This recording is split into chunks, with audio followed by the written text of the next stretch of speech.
மாங்காய் சீசன் இருக்கும் போதே இந்த மாதிரியான மாங்காய் பச்சடி செஞ்சு வச்சுக்கோங்க. அட்டகாசமாக இருக்கும். தயிர் சாதம், ரச சாதத்துக்கெல்லாம் ஒரு சூப்பரான காம்பினேஷனாக இருக்கும். அந்த மாங்காய் பச்சடி எப்படி செய்கிறதுன்னு பார்ப்போமா? இதுக்கு நான் ஒரு மாங்காய் எடுத்திருக்கேன். இங்கே ஜெர்மனியில் எல்லா சூப்பர் மார்க்கெட்லேயுமே 365 நாளும் மாங்காய் கிடைக்கும்.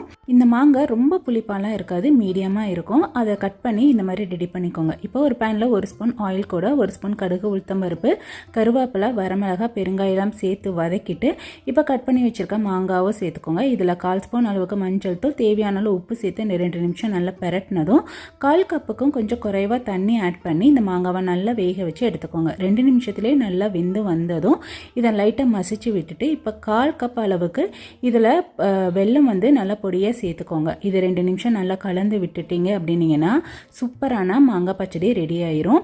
இதை ஆற வச்சு அப்படியே ஸ்டோர் பண்ணிக்கோங்க. இது 1 மந்த் வரைக்குமே நீங்கள் வச்சு சாப்பிடலாம். இதை ட்ரை பண்ணி பார்த்துட்டு எப்படி இருக்குன்னு சொல்லுங்கள். தேங்க்யூ.